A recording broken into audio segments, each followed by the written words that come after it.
Welcome back to the channel, guys. Today we're dealing with aphids.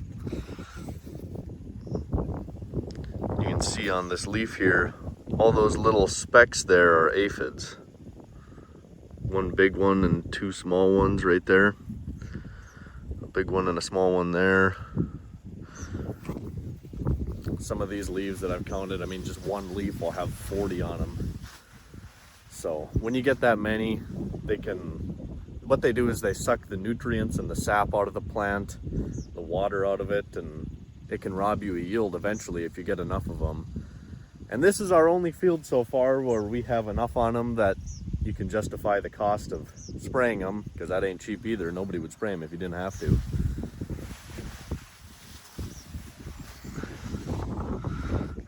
And they're all throughout here. Pick another leaf. Yeah, you pick any leaf, they're on the back of them. Maybe 25 on the back of that leaf.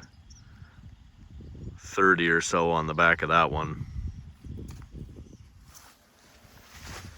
But if you gotta spray, you gotta spray. We don't like to do it, but it all costs money. So best case scenario would be if we got a rain, the rain would knock hopefully maybe 50% of them off. And then you wouldn't be at the threshold where you have to spray them anymore. Or if you just get late enough in the season, then you're not really gonna save yourself too much yield. But these soybeans probably have another month and a half to go before they'd be able to be harvested. And there's a lot of pod filling still going on. You can see up at the top here, small pods that aren't filled at all yet. On the bottom, they're starting to get a little thicker, but they're not quite there yet. They still got a ways to go. So that's what we're going to be starting today, doing spraying. After that, we got to get the combines ready for harvesting durum. That's maybe looking like the end of this week we could even start that. So come along with us. The soybeans are looking pretty nice out here. They do need a drink though. We've gotten maybe an inch of rain in the past 2 weeks, but it had been so dry before that, and the forecast looks like it could still be dry, that another rain would really help.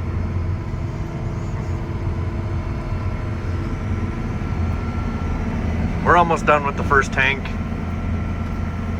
We gotta load up again and spray one more.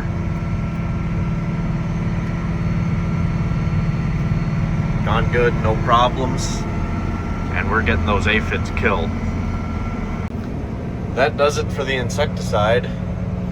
Now we're gonna head home, eat lunch quick, and then we're gonna hook up the flex drapers and start working on them. We also got to blow off the pickup headers and get them put away for the year now that we're done with them. But first step is to head home and eat lunch, so that's what we're gonna do now. Got the header picked up off the trailer now. Got to put the PTO shaft and the single point hookup on. We also got to put the points on the end of this. The problem is, you can see them there, they stick out so far that you can't hardly fit anything else in the Quonset if you leave them on. But we got some guards to replace. A couple of them broke here on the end. Maybe hit a rock at the end of the year. Looks like the sections themselves really got beat up as well. We'll also check the canvas bearings, make sure they're all good. The guards, even if they're not broken, we started switching to these long point ones instead of these stubby short ones. But you gotta make sure that the edge here is also good and sharp. When they get rounded, they don't like to cut as well. I think this is the header we replaced the cutter bar on the right side of it, because it broke, I think, twice last year. So we just got a new one and put it in. Check and make sure all our sections are good. Got a nice broad tip in the front. You can see this one here broke. It would still do fine. I mean, if we were in the middle of the season, we wouldn't even bother replacing it, but since it's the beginning, we'll do it now.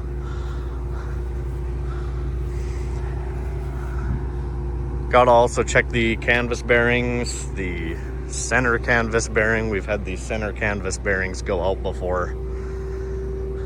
in the middle of the year.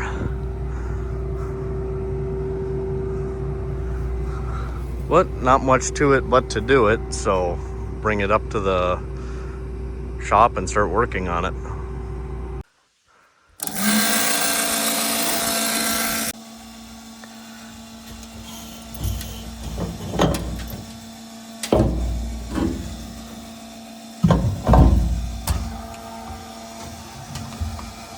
Well, we're back down here again. I think I spoke wrong when I said we were going to use the long guards. We're switching to the small guards. Seem to break less if you hit rocks. But now we got to calibrate the rigid height sensors for wheat. And to do that, we got to get in the cab. Got the first flex draper looked over. We'll go pick up the second one now. And we'll do the same kind of check over on it as we did on the first one. Well, the cutter bar on this one actually appears to be in much better shape than the other one did, as well as the guards. So we just got to grease the reel. Got a grease arc here, another one up there, and then about 7 is it on the bottom of the header. And then this one will be ready to go too after we do the calibration for the rigid height sensors. So that's what we'll get started on. All right, we got the rigid sensors down again. Time to run another header calibration on this one as well.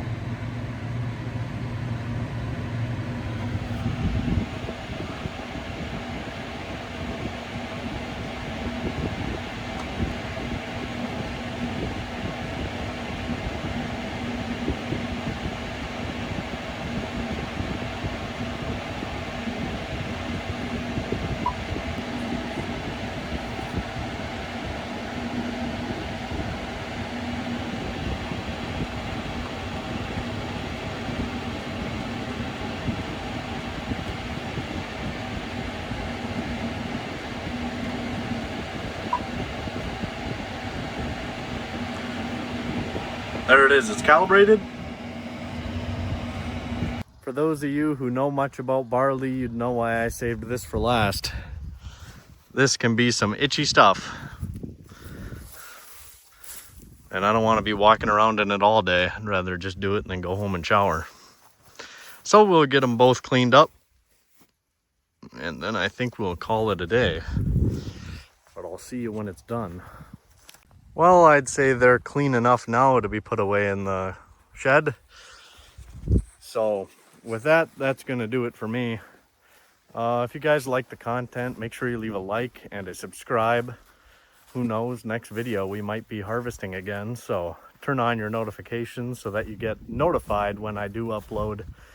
But with that, take care and we'll see you in the next one, guys.